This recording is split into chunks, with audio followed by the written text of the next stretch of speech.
trouxe aqui o Elias, a Gelisa e o Weber.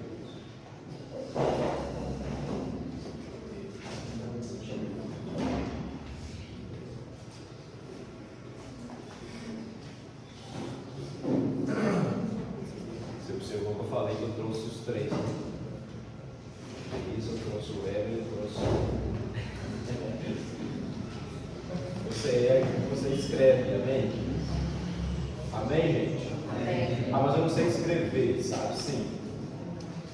A cultura não nos impede de exercitarmos aquilo que nós precisamos, que é o conhecimento, a busca pela informação. Hoje nós vamos seguir de profeta Jeremias. Na aula passada nós iniciamos os históricos aí, né? Nós falamos do livro de Isaías, do profeta Isaías, e hoje nós vamos seguindo aí de profeta Jeremias. O profeta Jeremias, o profeta profetiza antes da invasão babilônica, em 605, e é um profeta que abrange um conteúdo considerável no Antigo Testamento. Mas antes, quero que você cubra sua cabeça, feche seus olhos, vamos orar. Nós não estamos em um seminário onde a fé das pessoas é abalada. Nós não estamos aqui lançando ideologias ou liberalismo teológico. Nós estamos aqui com simplicidade na palavra de Deus, sendo submisso ao Espírito Santo e também voluntários. Nós não somos o dono da bola, nós não inventamos a Coca-Cola, não temos condições de falar o certo, se somos capazes ou não. O Senhor tem nos capacitado para estarmos aqui. Senhor, eu quero te agradecer por essa oportunidade, por esse dia, te agradecer por cada um que está aqui, te agradecer porque o Senhor nos sustentou. E se estamos de pé, é porque a tua presença tem sido grande. O Senhor tem nos dado esse presente. Obrigado por ter nos chamado, obrigado por ter nos feito ver essa verdade, e nós te glorificamos. Te glorifico também pela primeira aula que foi dada, uma aula que nos colocou em uma condição de uma fé sólida, de sabermos de onde o Senhor veio, o que aconteceu, de fato está lá ainda. O Senhor é real e o Senhor vai voltar para levar o seu povo. Obrigado, Espírito Santo. Seja conosco, nos oriente, nos conduza, em nome de Jesus. Amém. Amém. Bom, pessoal, nos perdoe o leve atraso aí, tá? Mas foi bom que vocês tomaram café também, tomaram um pouco mais cedo, café forte, dá para acordar, né? Profeta Jeremias, você tem o seu livro aí, página 15. Página 15. Aleluia. Lembrando que quem não entregou o trabalho, quem está atrasado, me informe, tá bom? Me informe aí para que eu possa estar esperando você. Quem está com muita coisa atrasada, pode nos procurar aí. Tá bom? Quem aqui já leu o profeta Jeremias? Quantas vezes você já leu? Uma vez? Duas vezes? 3? 4? 5? Quem leu mais de 5 vezes? Ninguém? Amém? Exerceu o ministério, então, lendo pelo menos 10 vezes, né? Amém? Glória a Jesus. Leu pelo menos 10, quase 10 vezes para a gente aprender. Eu sempre digo, né, para os meninos que a gente lidera, você tem que ler a Bíblia pelo menos 10 vezes. Pelo menos 10 vezes. Se você ler a Bíblia 10 vezes, aí você já tem um pouco, começou a preparação, né? A partir daí vem experiências particulares do Espírito Santo, você é quebrado, aí você desanima, você levanta de novo, né? E o Espírito Santo vai te fortalecendo e você vai só crescendo, né? E isso faz parte da vida cristã.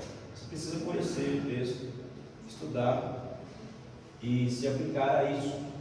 A gente costuma sempre levar essas dicas, né? Que faz toda a diferença. Jeremias é o segundo maior livro da Bíblia. Você sabia disso? Amém? Glória a Jesus. Mas eu quero que você conte para mim aí quantos capítulos tem o profeta Isaías, o profeta Jeremias. Conte na sua Bíblia. Como é que é lá? Conte quantos capítulos tem no livro de Isaías e o livro de Jeremias. O seu sumário aí tem, né? Isaías é a Bíblia do Antigo, é a Bíblia completa do Antigo Testamento, né? Considera assim, é a mini Bíblia do Antigo Testamento. 66 Isaías, né? E Jeremias 52. Só que Jeremias é maior que Isaías. Amém? Isaías com mais de 179 mil versículos e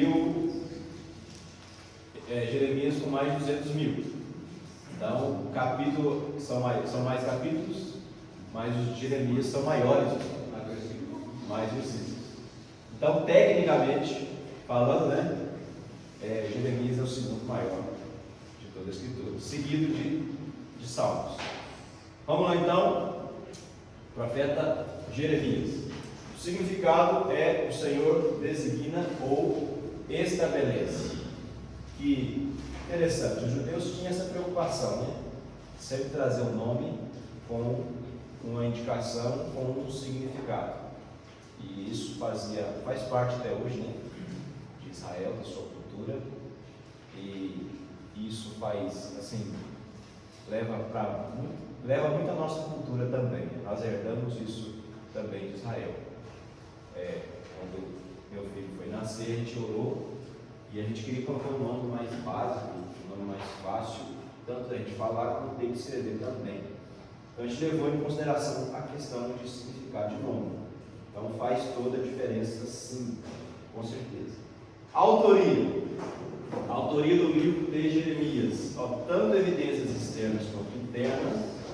As internas são as referências autobiográficas dadas pelo próprio Jeremias, e as externas Daniel e Esdras. Eles fazem questão de se referirem a Jeremias, e possivelmente o Daniel conheceu o Jeremias e as suas profecias. No entanto, Daniel é levado cativo para a Babilônia, juntamente com Ezequiel, e lá eles desenvolvem o ministério profético também. E eu acho interessante que a influência de Jeremias foi tão forte que Daniel permaneceu por toda a sua vida, mesmo ali bem rapazinho, bem adolescente. Ele permaneceu sendo fiel a Deus e foi até os seus 90, e lá na reta final é lançado na cova dos leões ainda, né? E sobrevive, e ainda o rei enaltece ao Deus de Daniel, e ele vai dar a visão, ele vê de fato Israel sendo liberto do cativeiro, voltando para a sua terra prometida, para Jerusalém, para a reconstrução então de Jerusalém. Aí então nós vemos que anteriormente 131 vezes nós vamos observar que Jeremias é o seu autor. E pela questão também de Baruque, né? Baruque, ele era um dos assessores de Jeremias e que fez a compilação, né? Jeremias tinha vários escritos, né? É como os escritos meus e os seus, né? Tem esse papelzinho de Bíblia, se eu te dar uma coisa, te dá outra. Jeremias era mais ou menos assim, tinha os seus registros. Aí o Baruque pega tudo e vamos selecionar aqui, vamos escrever, redigir e vamos colocar para o povo aquilo que Deus te deu. Interessante que durante 20 anos Jeremias profetizou e escreveu, e após 20 anos então, né, que a sua profecia vai ser lida. E então é um período assim de preparação, de intimidade e de receber de Deus de fato uma mensagem. Eu acho interessante, eu pego um gancho aqui, aquilo que Deus pode falar algo com você hoje, mas você precisa precisa dar continuidade àquilo que Deus falou com você pelos próximos 20 anos. Né? Não pode esquecer. Por isso que eu não acredito em filas de oração onde todos recebem profecia. Eu não acredito. Eu acredito porque Deus sempre tem um tempo de maturação da mensagem, do recado. Então, se for uma igreja tem 50 mil pessoas e tem lá uma profecia para cada um todo dia, isso não existe. Deus não é um Deus de confusão. Ele cresce na ideia, a ideia é matura ali, e ele passa a direção para a pessoa. Agora, acatar se vai ou não é problema da pessoa. Então, nós vemos evidências externas e evidências internas. E onde o profeta nasceu? Ele nasceu em Anatote. É uma vilazinha a 5 quilômetros de Jerusalém. E outra parte que eu acho interessante também é a descendência de Jeremias. Ele é filho de Ilquias, sacerdote. Aí ele era o sumo sacerdote da época, o Ilquias, que influenciou o rei Josias. Aí vem sendo bisavô de Esdras também, e descendente de Abiatar. Então, o profeta Jeremias tem uma bagagem aí grande para dar sequência a um ministério de sucesso, né? Ministério de sucesso. Eu vejo também, comparando essa linhagem abençoada aí, você confere o Noé, né? Noé é bisneto de quem? Você sabe me dizer? O cara que andou 300 anos com Deus. Enoque. Ele é o que? Enoque, ele andou com Deus, o Enoque andou com Deus. Aí você vê o bisnetinho lá, né? Ouvindo as histórias do bisavô, aquela questão toda, né? Da construção da arca, né? A sequência, vamos lá conferir. Estou falando isso aqui, mas é bom conferir na Bíblia, né? Foi história para mais quieto que eu. Hã? Foi uma história que eu muito. Vamos lá? Conferir. Gênesis capítulo 5. Gênesis capítulo 5. Gênesis capítulo 5. Versículo 22. Versículo 21, né? Melhor dizendo. Gênesis 5, 21. Olha, viveu Enoque 65 anos e gerou a Metusalém.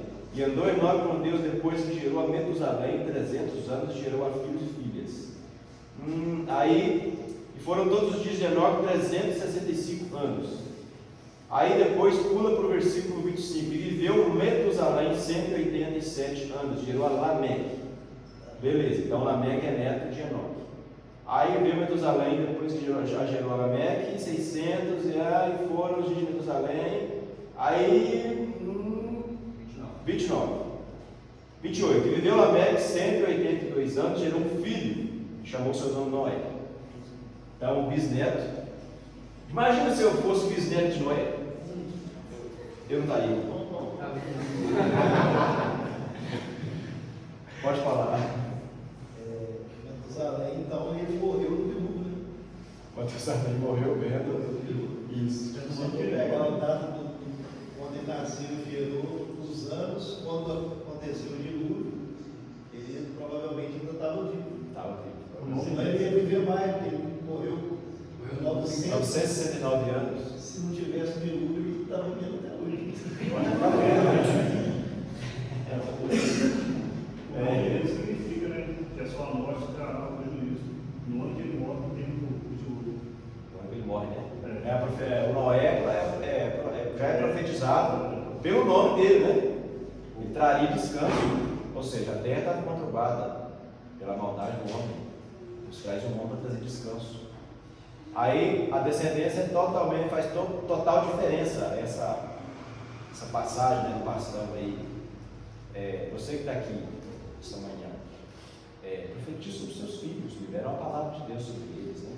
Sobre a sua geração, porque isso faz toda a diferença. Faz toda a diferença. Geneticamente não tem como. Olha, é provado pela medicina que a genética só tem o poder de 2%. 98% são as escolhas e decisões que os pais tomam em relação aos seus filhos. e os filhos então assumem a posição dos pais. Então somente 2% é o fator genético. Então acabou esse negócio. Ah, minha genética é pesar 300 quilos. Sai fora. Professor, o senhor permite? Vou falar, falando de data, né? falando aqui de descendência, tá, gente? Só em fora do assunto, não pode falar. Uma pequena observação, aqui nós sabemos a data da genealogia de Sete, né? Capítulo 5, não é isso? É. Aí gerou fulano com tantos anos, gerou Bertano, e de Caim não cita, mano. E aí? De Caim, o Caim, na verdade, vem com uma sequência de. Ele gera, né? O precursor do mal, né? E acredita-se que a intenção é mostrar a classe como Deus age com a qualidade de salvação. E existem mistérios que ninguém vai explicar. Tá? Eu, particularmente, meu conhecimento é raso, concernente a muita coisa. Por exemplo, 120 anos não é pergunta, ninguém pode comprovar que de fato foram 120 anos. As pessoas pregam que foram assim, 120 anos. Nós precisamos consultar alguém do hebraico, o ensaio da vida para entender. Tá? Então, a Bíblia não é escrita para responder perguntas, mas é para trazer a revelação da intenção de salvação. Tá? Então, eu preciso que você vá mais pesquisando sobre esse tema. Se surgiu, se aflorou. Tá? Então, não vou entrar nisso aqui para não sair do assunto. Mas eu também não domino. Tá? Eu não sei. Tá? Amém? Então, nós temos que ter essa humildade de falar, não sei, não vou entrar aí, porque eu não domino o assunto. Tá? Eu prefiro ficar no meu mais raso, porque você tem muita gente que tem contestado e perdido a sua fé, por questões da Bíblia não trazer especificamente algumas perguntas que poderiam ser importantes. Né? Beleza, continuando aqui, ó, iniciando seu ministério aos 20 anos de idade, no 13º ano do reinado de Josias. Então, Jeremias inicia o ministério com a idade própria, né, para a iniciação. Não se casou. Vamos lá, capítulo 16, Jeremias. Capítulo 16 de Jeremias. Vamos lá. Edição do cativeiro e do livramento. Capítulo 16, versículo 1 diz assim: E veio a minha palavra do Senhor, dizendo: Não tomarás para ti mulher, nem terás filhos, nem filhas neste lugar. Capítulo 16, versículo 2. Tá? Ó, versículo 3. Porque assim diz o Senhor acerca dos filhos e das filhas que nascerem neste lugar, acerca de suas mães que os tiverem, de seus pais que os gerarem nesta terra. 2 pontos. Versículo 4. Morrerão de enfermidades dolorosas, e não serão planteados nem sepultados. Servirão de esterco para a terra, meu Deus, e pela espada, e pela fome serão consumidos. E os seus cadáveres servirão de mantimento às aves dos céus e os animais da terra.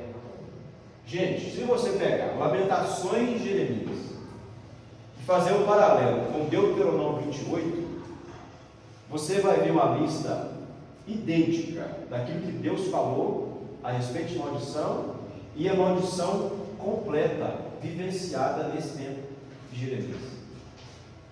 É perfeito. Eu não trouxe a lista aqui, mas se você quiser eu posso trazer na próxima aula. A gente vai falar de outros livros, né? Mas eu posso trazer só essa lista. Assim, é de arrepiar os cabelos, porque o que Deus preferiu de maldição é de fato vivido no tempo do profeta Jeremias. Muito interessante.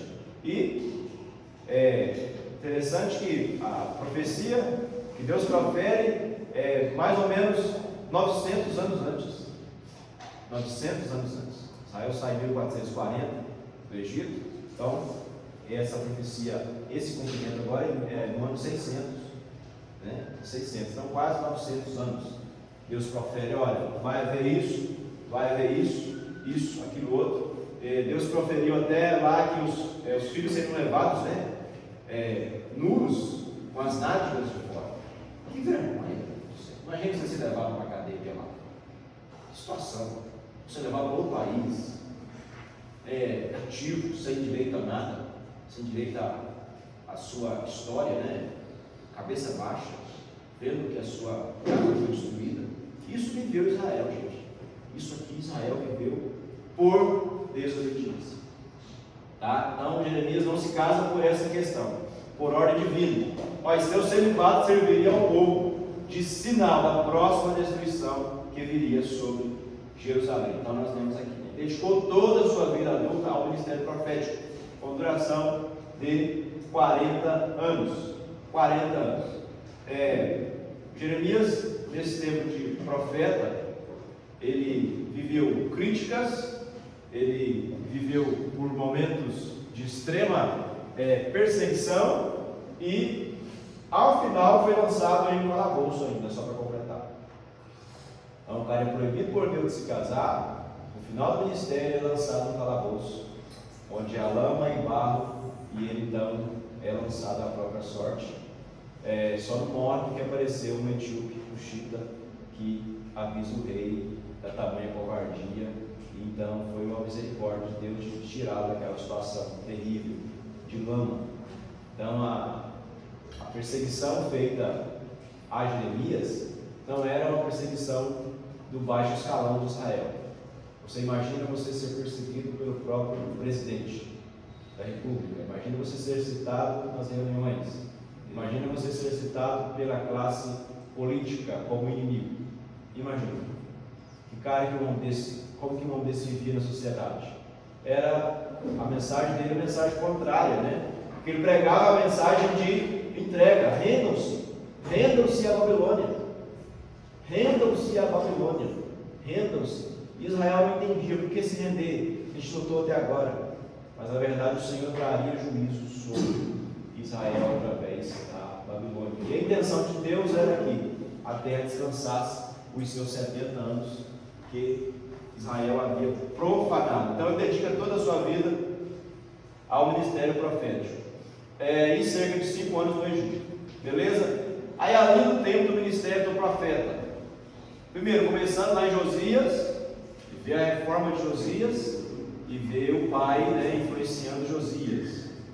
Josias foi um dos grandes reis de Israel, não morrendo em condições boas, porém ele efetuou uma reforma, uma das maiores da história de Israel, e é o último temente a Deus. É bom esclarecer uma coisa aqui, gente. No reino sul, que é Judá, Jerusalém como central, 19 reis, todos foram da descendência davídica, tá bom? Reino norte, 20 reis, não teve nenhum rei temente a Deus, todos corruptos. Nesses 19 da nação do sul, 8 temeram a Deus de forma mais concreta. Amém? Amém, gente? Amém. Então, a nação do norte, das 10 nações, das 10 tribos, todos os reis foram corruptos. Todos foram muito ruins mesmo.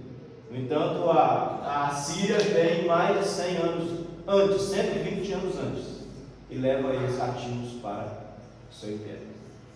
Tá? Levando aí 120 anos ainda de aviso, Deus falando, Deus levantava um profeta maiores, e assim a história segue. Só que Israel não se arrepende, Israel não volta para o seu Deus. Israel então é levado cativo, para a Babilônia. Pois bem, Josias durou de 640 a 609 a.C. Lembrando que é decrescente, tá, gente? A gente vem andando para o lado de Cristo. Por isso que tem essa questão, não é 609 a 640, então é decrescente, é decaindo, até chegar no ponto C do calendário. Aí Jeoacás, 609, por somente 3 meses seu reinado. Aí depois Jeoaquim, que queimou o rolo da profecia de Jeremias. Aqui já tinha 20 anos de profecia, Ele vem redigindo, escrevendo, e Baruque junto com ele. Aí leva a profecia, o rolo para o Joaquim. O que o Joaquim faz? Tocar fogo nesse negócio. Nós não aceitamos essa mensagem. Não somos covardes, não vamos nos render ao Império Babilônico. Aí depois vem o rei Joaquim também, com 3 meses de duração. E por final vem Zedequias. Olha, o Zedequias foi aqui um dos mais covardes, porque ele não se rendeu à profecia de Jeremias, mesmo vendo o cumprimento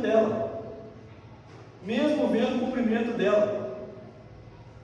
Nabucodonosor, no ano 605, faz o cerco e volta de Jerusalém, e ele entra então, eu vou assumir essa cidade, eu vou tocar fogo, e só a primeira leva de pessoas, somos 50 mil judeus. E o rei vê 50 mil pessoas sendo levadas, e o rei não se volta para Deus. Não se volta para Deus. Não se volta para Deus. Jeremias até profetiza: você não vai ter um velório digno de um rei, vai ser sepultado como jumento. E os filhos dele foram mortos, e ele, os olhos perfurados e morto por demônio. Gente, é triste quando a pessoa vê que tudo está acontecendo e não faz nada, né? Hoje, por exemplo, nosso tempo, nós estamos vendo aí a Bíblia 3D. Tem que ser muito idiota para não perceber que o tempo está difícil. Nós temos tanta informação, né? E você vê, ao invés de você ver pastores, líderes de igreja animados com a profecia, ao invés de pregar em Cristo, estão desanimados. Tem jeito com o povo, viu? Não, nós precisamos ainda crer, porque a Bíblia está em 3D hoje. Nós estamos vivendo um tempo de cumprimento, e nós estamos vendo aí com os nossos olhos a verdade oculta aflorando aí na mídia, a intenção maligna de destruição de Israel a todo vapor, a todo vapor. Então nós, como Zedequias fechou os olhos. Olha, eu não estou nem aí, vou tapar meus ouvidos e nada vai acontecer. Já estava acontecendo. Israel já estava sofrendo ataque, Jerusalém estava sob ameaça, né? E nada de obedecer à orientação do profeta Jeremias. A mensagem do profeta era impopular, né? Totalmente impopular. E imagina você escrever 20 anos sendo perseguido. Imagina você escrever 20 anos, profetizar 20 anos, e 20 anos que você escrever não sofrer apoio das pessoas, né? Não sofrer aplausos, não sofrer patrocínio. Esse é o profeta Jeremias. Isso tudo aconteceu para que Israel se voltasse para Deus. Amém? Vamos continuando. E a data do livro entre 627 a 580 a.C. O ministério começa durante o reinado de Josias, e ele vive os 18 anos de reforma e depois mais 22 anos de colapso. Então, Jeremias tem toda a descendência sacerdotal, o peso na família ali, de responsabilidade, e ele presencia tempos de prosperidade, mas também presencia tempos de escassez. Se você lê o livro do profeta Jeremias, é interessante assim, quando a pessoa vai ler a Bíblia toda, né? Eu vou ler a Bíblia toda agora. Aí quando chega em Jeremias, fala: nossa, Bíblia, mas é cansativo, né? Cansativo. E Ezequiel então, né? Ezequiel, o Senhor pega Ezequiel pelos cabelos, né? Leva ele no templo, mostra o que estava acontecendo de errado. Meu Deus, mas é tanta coisa. Gente, o problema das pessoas é que lê a Bíblia errado. O pessoal quer bater meta de leitura. Não é bater meta. Eu não quero bater meta de leitura. Não, vou ler a Bíblia 15 vezes, 20 vezes, 30 vezes. Não, bater meta não vale. Você tem que ler e estudar o texto. Quando você começa a estudar Jeremias, você começa a entrar dentro do texto, examinando direitinho, lá no fundo, buscando o contexto. Você estuda na primeira aula aqui, geografia, né? Isso. A geografia, ela monta muito nossa fé, né? Engraçado, tem muita gente que fala: mas para que estudar geografia? Nossa vida, estou aqui para receber de Deus. Mas a geografia torna a nossa fé sólida. Você pode pegar na sua fé através da geografia, porque está lá. Está lá. Você percebeu que a nossa fé é muito a respeito de alguém que falou com nós? A respeito de alguém que escreveu? Não é que está lá, que foi. Está lá, gente, a prova está lá. Israel está lá. Israel está lá, a terra está lá, o Senhor veio. Foi naquele lugar.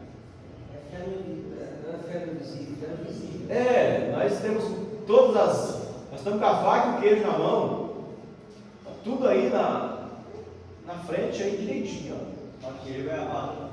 Hã? Aqui ele vai errado. Ué. Ia pra cadeia elite junto. Literalmente. Vamos lá então. Olha o tema do livro. Ele trata da rebelião final de Judá. Rebelião final.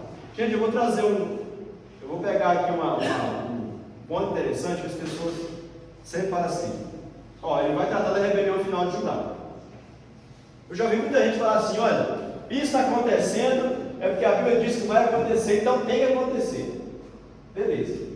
Mas a Bíblia diz que lá em Ezequiel, que o Senhor não quer que o ímpio pereça. Ele não quer não deseja a morte do ímpio, mas que ele se converta nos seus maus caminhos. Então não é que Deus proferiu algo mal para a humanidade. Mas o Espírito Santo diz, olha, se o homem continuar desse jeito, vai dar nisso lá. Por isso que existe a profecia. Né? Vejo pessoas talvez pregando, não tem que acontecer para a profecia se cumprir. Não, tem que acontecer. Mas não é que Deus quer que isso vá, que o homem chegue nessa situação. Tá? Não é que Deus queria isso aqui não, mas Deus estava avisando. Olha, convertam-se, voltem. E o profeta Jeremias pode ser dividido o seu livro em 5 partes. Primeiro, julgamento antecipado de Judá. Aí depois vem julgamento dos líderes rebeldes. Aí depois vem julgamento dos restantes rebeldes. Julgamento das nações rebeldes. E a reafirmação de julgamento da cidade rebelde. Então o negócio aqui é mais rebelde, né? Então rebelde, meu Deus do céu, mensagem para o rebelde, é rebelde da cidade, é líder rebelde, é o último julgamento dos rebeldes. Então você não seja rebelde não seja rebelde. O Senhor traz Jeremias com essa mensagem, né, de julgamento para a nação rebelde. Então essa é a sequência do livro. O cenário nacional, nós temos que sempre considerar esse cenário aqui. Deus não vai usar Nabucodonosor de Babilônia para invadir e Babilônia vai sair cantando a vitória. Não. Deus proferiu, olha, vocês serão usados para trazer juízo, purificação à terra de Israel. No entanto, eu vou também agir com justiça com vocês.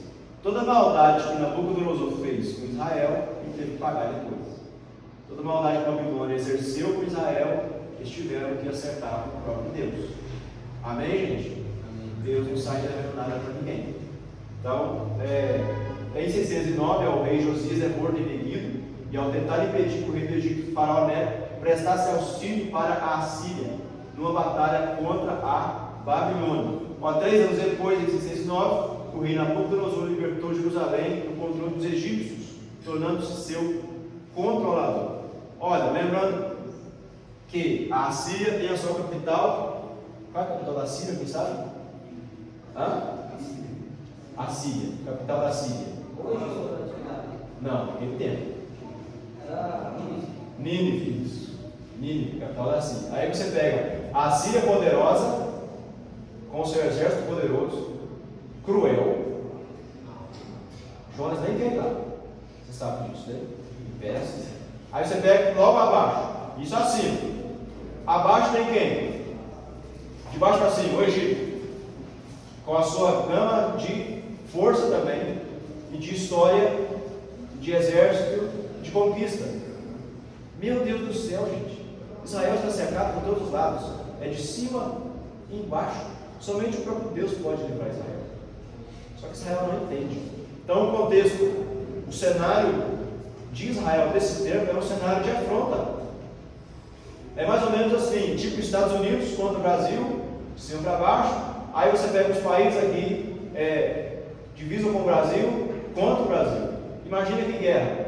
Entra para cá e vai, é bomba que vem, que vai. Não tinha bomba na época. Mas é assim, é a espada, o risco de fogo, de morte, de invasão. Não mudou, né, pastor, professor? Não mudou. Não mudou, continua a mesma coisa. Israel hoje está sendo atacado por mais de 7 nações, diretamente. Eu não sei se a mídia fala, porque eu não vejo jornal, perco meu tempo precioso. Mas segundo informações de professores de geopolítica, o Irã já está fazendo duras afirmações ali para Israel. A gente está chamando ele para briga. Já está chamando. Essa semana Israel atingiu lá o líder do Hamas. Quem defende Israel mesmo são os países mais distantes. Os países mais distantes. Brasil, Estados Unidos. Mas, gente, Israel está por toda parte, tá, cara? Toda parte. Você pega acima a Turquia, você pega a divisão no Líbano, tudo contra Israel. Tudo contra, isso permanece até hoje. Até hoje. Essa guerra. Isso serve também para nós de motivação de fé, né? Motivação. Serve para nós para dizer o seguinte: o Salvador veio em que lugar? Isso tudo é espiritual. É forte. Agora você imagina, Satanás, a ira dele contra Israel é grande, gente, porque lá nasceu o Salvador. Lá nasceu o Salvador. Se eu estudar a geografia aqui, eu estava falando com Heber, né? No lugar onde Jesus veio, aquela região é uma região propícia para expansão de uma mensagem para o mundo inteiro. Interessante. Aquela regiãozinha do Oriente Médio ali é uma região que dava acesso a todos os pontos do mundo. Todos os pontos do mundo. No ano 600 depois de Cristo, houve essa expansão do Evangelho. A Europa foi invadida pela mensagem da cruz. Depois, vindo a sequência da Idade Média, a Europa vai sendo influenciada pelo cristianismo. Né? E chegou até onde? Chegou até nós a mensagem. Então Deus foi muito específico. Vou mandar a mensagem num lugar onde ela vai ter condição de expandir para a terra toda. Amém? Você está aí, olha. Pastor, sobre essa questão de sinais que estão vivendo aí, quando quase todos os eventos, se não todos os eventos têm visibilidade no âmbito mais mundial, a gente vê eles profanando. A gente vê isso no Brasil, no Carnaval, agora nas Olimpíadas também. Tem assistido, teve desprazer de assistir, não assisti não, mas eu vi reportagem depois, eles profanando também o cristianismo. Então são sinais que às vezes a igreja não está ciente disso. São sinais claros e vamos fazer aqui um acordo entre nós, pregadores. Vamos pregar mais sobre o fim dos tempos. Amém? Pregar mais sobre a volta de Cristo. Vamos pregar mais sobre o fim dos tempos. Não é que a gente está desanimado, não, gente. Eu quero crescer na vida. Eu quero viajar, eu quero Israel ainda. Quero ter mais filhos. Sim. A gente aprendeu que somente o movimento de seitas, né, o movimento sectário, é que prega que você tem que largar tudo, não ter mais filho, não casar mais, vem de piedade, fica em casa com palhaçada. Mas o Evangelho é sempre, nós temos que lutar e criar filhos e gerar e prosperar até o último dia. Mas vamos pregar sobre a volta de Cristo, sobre o fim dos tempos, sobre essa mensagem de juízo. Se o homem não soube que dos seus constatantes. E vamos trazer os fatos que estão acontecendo, que são visíveis.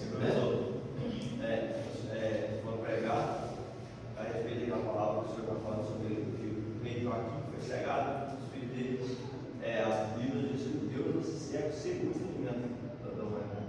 Então nós temos que pregar para que esses olhos sejam verdade aberta. Pregar o fim do tempo, você pode pregar qualquer coisa, prosperidade está na porta. Você começa a pregar o fim do tempo, eu já estava pregando lá, vai para dessas conversas, ela não dá medo. Porque é só isso que acorda o povo, só isso que abre a mente do povo. É pregar realmente o fim dos tempos. Porque o começo, o meio, todo mundo está acostumado. Agora o fim, todo mundo tem medo, não viu ainda. Não, só para você ter uma ideia, você vai no evento, essa semana a gente teve um evento, tinha umas 5 pessoas ali em Batiba. Eu não sou de ir, mas a minha esposa estava aí, eu falei, eu vou com você. Estou querendo ir lá, eu fui. E você vê que a mensagem é uma mensagem assim de alerta, Deus trazendo as pessoas para a devoção, para o quarto secreto, né? O Senhor falando, usando pessoas para trazer o povo para a oração, para a intercessão, mas as pessoas não querem. Você percebeu? Parece que a mensagem do Evangelho não tem mais aquela preeminência, aquele poder sobre a vida das pessoas. O pessoal vai, ouve, pula, grita e fica a mesma coisa. Você percebe na vida das pessoas. O pessoal não está preocupado com nada. Transformação. Ah, mas não acontece? Pode acontecer com uma meia dúzia. Vamos fazer o que então? Vamos pregar a mensagem de juízo. Porque a mensagem de juízo acorda o povo. Será que nós estamos dispostos a aparecer como Jeremias apareceu? Você é disposto a ser preso? Estou te perguntando. Será que nós estamos dispostos a aparecer como Jeremias? Ô, gente, eu estudei um pouco, como o pastor falou aí, o professor falou a respeito de Jeremias, eu estudei um pouco em Jeremias. Eu não li isso tanto não. Mas a vida de Jeremias foi extremamente terrível. A ponto dele amaldiçoar o dia que nasceu e até o cara foi levado com as mãos ao pai. Porque não cita o nome desse homem. Então, só imagina bem, será que eu estou disposto a pregar essa mensagem que ele diz? Será? Será? Eu respondo a sua pergunta mais claramente. Imagine se vivendo na Coreia do Norte. Você conseguiria viver lá hoje? Na Coreia do Norte.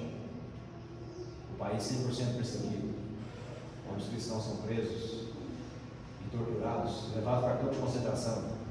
E lá fica trabalhando a vida toda até morrer, comendo milho. Gente, isso é uma realidade. Então nós precisamos trazer essa mensagem de juízo hoje nas igrejas. Traz a mensagem de juízo nas igrejas hoje. Precisa pregar sobre isso. E isso é fundamental. Amém? Amém, gente? Amém. Então, vocês estão preparados? Está preparado? Olha lá, hein? Tem que estar preparado. Tem que criar filhos preparados. Tá? Não é Nutella, não. Espere por isso. Porque isso pode acontecer, tá? Aí em 597, Babilônia manda tropas para Jerusalém em 2 ocasiões, a fim de sufocar a rebelião de Judá e o seu alinhamento com o Egito. Então, Babilônia vem como um império poderoso e com o cerco final, né? E destrói o templo em 586. Imagina, em 900, Salomão leva o quê? 13 anos. 20 anos para construir tanto a casa quanto o templo. Faz um famoso templo, até hoje é dito, né? Uma das maravilhas do antigo templo de Salomão. Agora, onde está o templo de Salomão nesse tempo aqui? Em ruínas. São as portas de ouro cortadas, levadas para o Egito, para Nabucodonosor, Babilônia. E a cidade saqueada, fogo, chamas, né?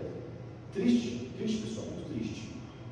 Então, o objetivo do livro. E assim como fez Isaías, ele vai profetizando sobre a terrível nação, né, e a terrível condição da nação, a terrível condição que viria se a nação não se voltasse em coração inteiro para Deus. E essa condição deveria então ser mudada, ou deveria mudar a sua forma de cultuar, e Israel oferece resistência e é levado cativo.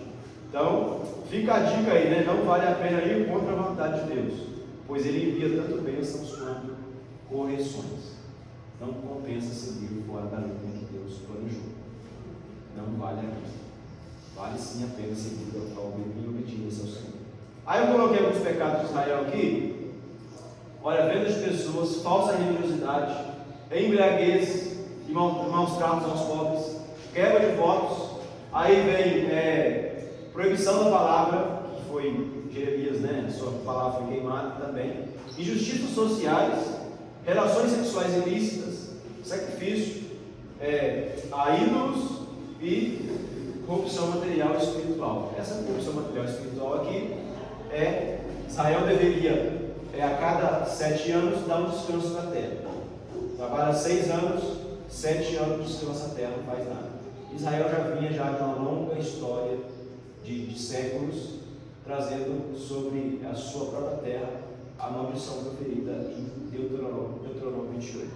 Deus profere as maldições, Israel não respeita, e Deus faz o seguinte: vou tirar vocês daí, porque eu preciso descansar essa terra, eu tenho compromisso com a minha palavra. Amém, gente? O mais bonito que eu acho de tudo, dessa destruição, o ensino que eu pego é o seguinte: Deus tem compromisso com a sua palavra. A palavra de Deus, ela não volta vazia. Deus tem compromisso com a sua palavra. Se Deus proferiu algo, Ele é fiel para cumprir. Amém? Deus tem tanto compromisso com a sua palavra, que o homem pode estar em pecado, que Deus tem compromisso com a sua igreja. E o homem que professa a palavra, que Deus ainda age por meio dessa semente lançada, mesmo o homem em pecado. Eles querem surgir a dúvida, né? Por que o cara fez tanta coisa errada, né? Tinha uma vida dupla, né? Empregava e Deus curava e fazia. Eu não entendo. Deus tem compromisso com a sua palavra. Amém?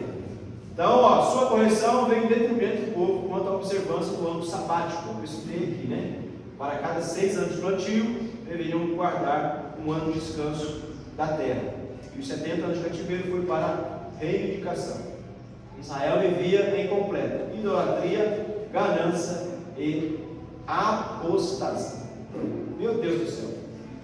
Israel foi uma nação extremamente rebelde. Francisco, quando terminar assim, fala, tá? 5 minutinhos, tá? Olha só, algumas considerações finais do livro, algumas curiosidades, né? Profeta chorão. Profeta chorão, o profeta que chora, né? É o homem das lamentações, o homem que se coloca ali na condição de choro por Jerusalém. Choro. É interessante que as Olimpíadas, né, começando com total blasfêmia e sendo uma mensagem oculta também da volta de Cristo, com cavalo branco e, enfim, uma cultura totalmente inapropriável, né, para ser assistida. Obrigado pela colocação aí. E seguindo assim como se fosse reescrevendo a história, né, cancelando a cultura judaica que influenciou todo o Ocidente. Seguindo desse pressuposto, meus queridos irmãos, quando nós vemos o profeta chorão, eu imagino assim, tanta gente desejando mal sobre a França, tantos cristãos, falando, nossa, Deus vai julgar a França, Deus vai vir com força sobre a França, com fogo.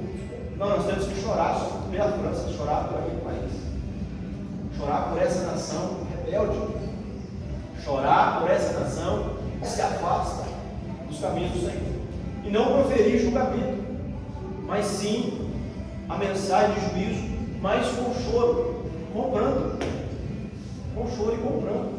Deus vai condenar, Deus vai lançar, vai fazer. Amém. O Senhor é Deus, Ele cobra, Ele é justo. Mas vamos proferir mensagem de juízo com choro nos olhos, com lágrimas, correndo. Nós vamos proferir a mensagem da cruz, a mensagem de juízo, a mensagem da volta de Cristo, do julgamento das nações. Mas vamos proferir isso, irmãos, com lágrimas nos olhos. Jeremias pedisse juízo, mas com lágrimas nos olhos. Então você pode pregar a palavra, pregue o juízo, mas pregue com lágrimas nos olhos. Você vê um cara drogado, você vê uma pessoa que tem uma condição difícil na vida, tenha pena dessa pessoa. Não efetue julgamento, mas chore, ore, seja como Jeremias. Aí, segundo ponto, visto como profeta traidor, porque ele pregava a rendição para a Babilônia. Pregava a rendição, vamos nos render. É o Senhor que está fazendo isso. É o Senhor que está fazendo isso.